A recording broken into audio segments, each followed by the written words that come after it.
Good evening, everyone. Welcome to Blacklogic. So, Elon Musk, now leading Donald Trump's newly established Department of Government Efficiency, is spearheading an initiative to slash the federal workforce, aiming for 500 billion in annual savings. While proponents argue that this could streamline government operations, economists warn it may disrupt the labor market, mostly by diminishing white-collar job opportunities traditionally provided by the government. This move could push job seekers toward the private sector and increase reliance on costly contractors, raising questions about the long-term effects on public service and employment stability.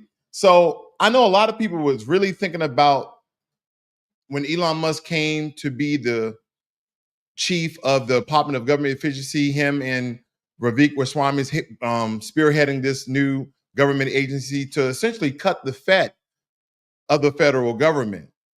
Now, in that, I don't know if any Americans were really thinking if they have a relative or themselves, they work for the federal government and they're going to be cutting what, 25 to 30%, almost a third of the federal government. As well as that, now, some Americans are not in government. So they're like, yeah, cut it. The government's too big. They have too many regulations. They have too many policies. So a lot of people are for it. But I'm thinking about what of those people who essentially work for the federal government who may be doing a good job? Will they be again to be slashed?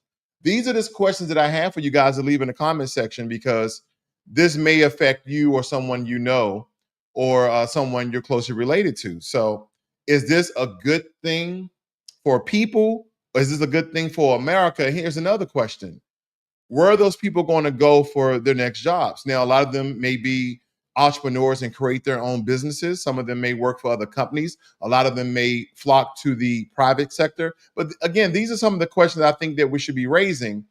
Not that you should hire any more people, definitely not, because the government is big, but essentially having those who you have and allowing people to retire, because it may, not saying that it will, put a strain on societies. But these are something that will come in some of the upcoming development stories. Now, how the U.S. Department of Government Efficiency can measure and improve the citizen experience of the government.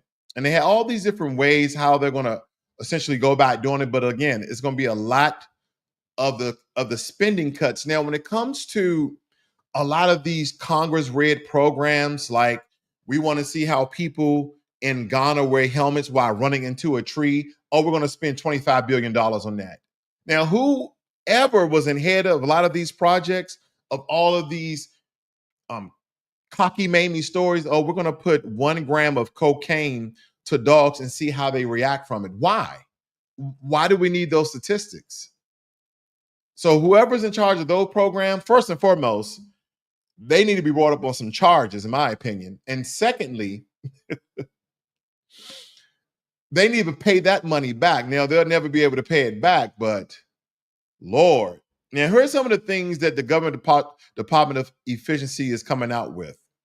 So they stated in 23, the National Institute of Health spent $759 million on workforce diversity and outreach, $611,000 evaluating microaggressions among Latinx individuals with obesity, almost $88,000 on the role of the estrous cycle and nucleus accumbens, signaling on the incubation.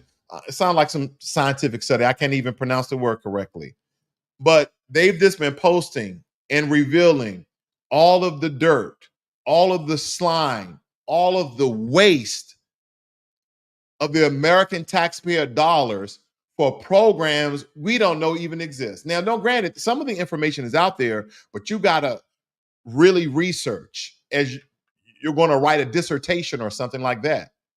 It stated here in 2023, along with illegal immigration, it cost taxpayers $150.7 billion. To put this in context with others, it stated World War I, $334 billion. Apollo space program, $257 billion. The Manhattan Project that created the nuclear bomb, $30 billion. Panama Canal, 15 point. Hoover Dam, $1 billion. So they're just putting things in perspective. Illegal immigration, $150.7 billion. That's astronomical. Next, The FBI is urging iPhone and Android users to transition from standard texting to encrypted messaging apps like WhatsApp and Signal. This advisory comes in response to a surge in cyber attacks, notably from Chinese entities targeting unencrypted communications. Encrypted messaging ensures that only the intended recipient can access the content, significantly enhancing privacy and security. The FBI also recommends regular system updates and the use of phishing resistant multi factor authentication to further protect personal information. Now, anytime that the federal government suggests that the American people do anything, especially like the FBI, and I know a lot of you guys are waiting for Kash Patel, the Indian American who's going to be heading up the FBI if the Senate confirms him, if it confirms his bid. But nonetheless, anytime that a government entity, especially in the monstrosity of a government that we've been having for quite some time, to tell you to gear to one thing, I will have to start doing some research to see who owned WhatsApp, because I recall the gentleman who created this app. It was a military personnel, and he created it for a way to communicate with his loved ones and friends when military personnel deployed or we are overseas, Korea, Japan, all these other countries that we operate in or who we are allies with. But essentially, he created that app for messaging for free as long as you had Wi-Fi or Signal. And the app is very popular. This app is worldwide. Anytime my family and I, when we travel, we use WhatsApp because if I'm not recalling, you guys can correct me if I'm wrong, that the encryption software is 256-bit, which is military grade. Now, the other encryption, encryption software that most people have on their any of their devices is 128-bit encryption. So with that being said, believe me, WhatsApp is very, very popular all around the world. But now the FBI is urging citizens to use WhatsApp. So I wonder if he sold it and who he sold it to and what are their connections.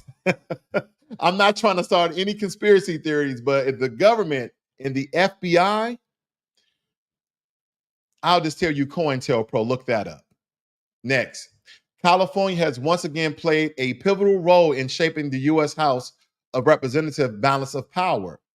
Democrat Adam Gray's narrow victory over Republican Representative John Darte in a Central Valley district was the final House contestant decided in 2024, granting Democrats 3 additional GOP-held seats in the state despite these gains. Republicans maintain a slim majority with 220 seats to the Democrats' 215 seats. So I don't recall how many seats that are left that people are still voting on currently, but the Democrats are only 5 seats behind the Republicans. So we can see who has control of the House. Now, this outcome underscores California's evolving political landscape and its strategic importance in the national policies. Rumors are swirling that Florida Governor Ron DeSantis is poised to be nominated as the Secretary of Defense in the Trump administration, because a lot of people are still waiting for Pete Hegseth to be confirmed or denied because he has all sorts of allegations against him. So even the Republicans are not looking at that too kindly. So we'll see if they're going to push him through or not. Now, Ron DeSantis' potential appointment highlights Florida's significant influence in Trump's political sphere, with other key figures like Senator Marco Rubio and former Attorney General Pam Bondi also being considered for 4 top positions. While DeSantis' military background and political alignment with Trump make him a strong candidate, this move could further intertwine state and federal political dynamics, prompting discussions about the balance of power and regional representation in national governance. Next, in notable shift, OpenAI has partnered with the defense startup company to provide AI technology to the U.S. military. This collaboration aims to enhance air defense systems, enabling more accurate and rapid decision-making. OpenAI's policy change earlier this year to permit military applications reflects a broader trend of tech companies engaging with defense initiatives, especially amid rushing geopolitical tensions. With this partnership could bolster national security. It also raises ethical considerations about the role of artificial intelligence in warfare. There's some other things about investing, and this is not investing advice, but I've been watching ever since Elon Musk and Vivek Ramaswamy have been named the chiefs of the Department of Government Efficiency. I know you guys been hearing about Doge. This is a altcoin or a hype coin, they state, that was created by Elon Musk. Now, the Dogecoin was kind of centered around a joke, but mostly a meme coin that is based on speculation and hype. Now, coins that I've been really looking at that has been really exploding to a certain degree has been Dogecoin, XRP, and I've always invested in Ethereum.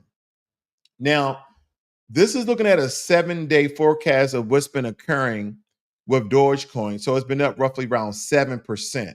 Okay. Now, this is, in my opinion, what I've been doing. Now, as soon as Dogecoin came out a couple of years ago, I automatically invested in it. And I invested at a very a high point. I think I invested around 50 or 60 cents, so to speak. So right now it's below the price point in which I purchased it at. So I'm in the negative, and I'll show you guys. Now, there's another coin that people have been talking about called JBolt or JetBolt. And they say it's sold over 100 million tokens in its pre-sale. I don't know how legitimate this coin is right now. It really doesn't have a face. It's one of those unknown coins like Bitcoin. No one knows who created the coin. So I don't know how this is going to turn out. Now, what this story is essentially talking about is how Elon Musk can essentially pump Doge to be more valuable. Being the richest man in the world, he can become richer, because here's the thing. The same thing they did, and I'm not stating Elon Musk is going to do this because I doubt if he does. The same thing they did with GameStop and all those other stocks they were dealing with on Reddit, they can do the same thing with Dogecoin. XRP. Now, this is today. I'll go out 5 days, go out 1 month. So XRP in the last month has been up 324%. Now, if you guys are not into cryptocurrencies, you're just into regular investing, maybe investing in your 401k, at least speak to your financial advisor, speak to your 401k holder, because a lot of us thought that cryptocurrency was going to go somewhere. Cryptocurrency is not going anywhere. And now that Donald Trump and Elon Musk is in the mix, expect cryptocurrency to explode. Now, Bitcoin's all over $102,000. And let me tell you, my Bitcoin is doing absolutely wonderful. What a capitalist country we live in. You got to love it sometimes, and sometimes you got to hate it. Now, here's my Dogecoin. Okay. So my equity is only around 200. I'm trying to look at my total investment here. My quantity is 456. If you guys can see that, let me show you. And I'm down. But let me show you how Dogecoin has been doing this entire year. 360%. Now, right now, it's roughly at 43 cents, right? 43, 44 cents. And you see my average cost. Now, the more Dogecoin that I buy at a low price point, my average cost is going to come down. So when Dogecoin explodes, I only get profit. Why did I say Dogecoin explode? Is it because Elon Musk is now the chief of the Department of Government Efficiency, or because I'm looking at some minor statistics that Dogecoin has been looking good in the past year? I'll let you guys decide for that. Thank you all for joining me here this evening. I see you, Ricky Manor. Don't forget to set up that interview, brother. You guys have a great and wonderful evening. This is Blacklogic.